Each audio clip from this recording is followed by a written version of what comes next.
ऐसा हॉलीवुड फिल्मों में कम ही होता है और जब भी होता है कमाल ही होता है।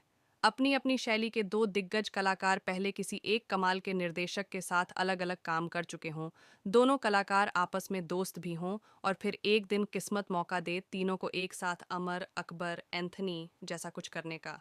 फिल्म डेडपूल एंड वुल्वरिन में शॉन लेवी, रयान रेनॉल्ड्स और ह्यू जैकमैन ने ऐसा ही कुछ करने की कोशिश की है और काफ़ी हद तक कामयाब भी रहे हैं।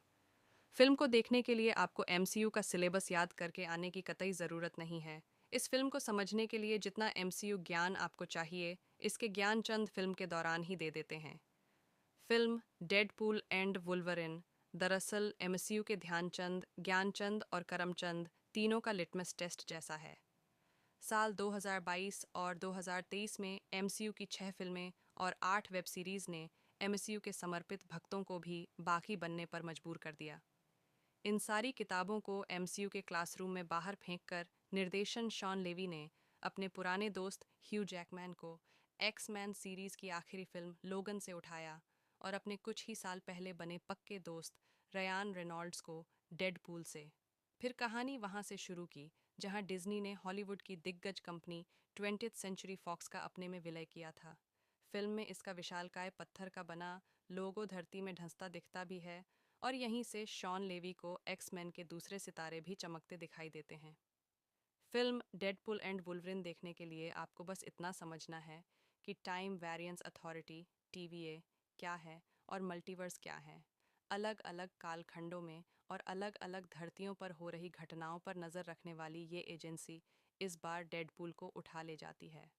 डेडपूल को अलग अलग दुनियाओं में भटकने का मौका मिलता है, तो इस जानकारी के बाद कि उसकी अपनी दुनिया बस अगले 72 घंटों में नष्ट होने वाली है, समय में आगे पीछे डोलती इस कहानी की ध्रुव शक्ति उसे तमाम यूनिवर्स में भटकने के बाद मिलती है। दोनों एक दूसरे से अमिताभ बच्चन और विनोद खन्ना की तरह लड़ते हैं तो एक दूसरे की जान के प्यासे, लेकिन एक दूसरे के बिना रह भी नहीं सकते। आगे मामला हिंदी फिल्मों जैसा ही है। शाकाल टाइप की एक विलन भी है जिसे दूसरों के दिमाग में उंगली करने की खराब आदत है। शुरू के 30 मिनट फिल्म कमाल है। यूं लगता है कि रयान रेनॉल्ड्स ने फिल्म किल के कत्लों का रिकॉर्ड तोड़ने का प्रण कर लिया है। इतना खून खराबा पर्दे पर मचता है, लेकिन दर्शक उसमें भी मज़े लेते दिखते हैं। वीभत्स, रौद्र, वीर और भयानक सारे रस एक दूसरे में गुत्थम गुत्था होते जाते हैं और बीच बीच में हास्य का छौंका माहौल को महकाए रखने की पूरी कोशिश करता है। कहानी तय हो जाती है, दोनों सुपर हीरो एक दूसरे से मिल भी जाते हैं। बस इसके बाद लेखक टी ब्रेक ले लेते हैं। कहानी नीचे गोता लगाती है और इसके पहले कि बीते 2 साल की एमसीयू की अधिकतर फिल्मों की तरह ये फिल्म और गहरा गोता लगाए। 5 पांडव सरीखे फिल्म के 5 लेखक मिलकर महाभारत संभाल लेते हैं।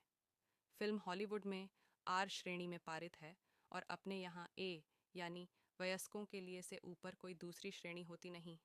बस सोच लीजिए कि सेक्रेड गेम्स के दौर के अनुराग कश्यप अगर डिज्नी की कोई फिल्म निर्देशित करते तो क्या होता।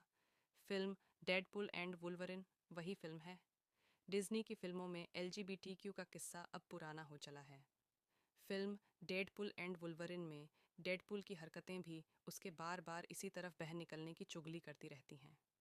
संवादों में गालियाँ इतनी हैं कि अगर सारी गालियाँ फिल्म से निकाल दी जाएं, तो शायद फिर सारे संवादों में डेडपुल और वुल्वरिन ही सुनने को बचे। और बख्शा इसके लेखकों ने बेबी पूल को भी नहीं है। खैर, ये डेडपूल की अपनी पहचान की ज़रूरत है।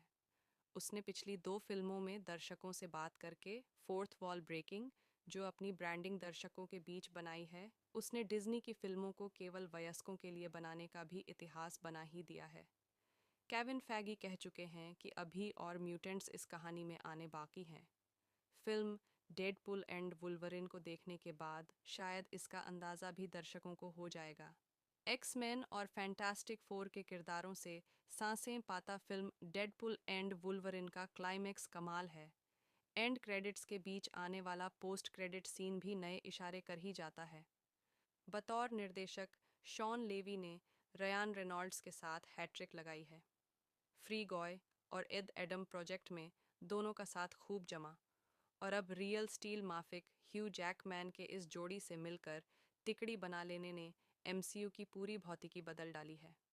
डेडपूल और वुल्वरिन की केमिस्ट्री कमाल है। दोनों का साथ बिल्कुल जय वीरू जैसा है, हालांकि काम दोनों खून पसीना वाला करते दिखते हैं। फिल्म के संवाद बेहद चुटीले और आग लगाने वाले हैं। संगीत एमसीयू की फिल्मों का शानदार रखने की कोशिश केविन फैगी हर बार करते ही हैं।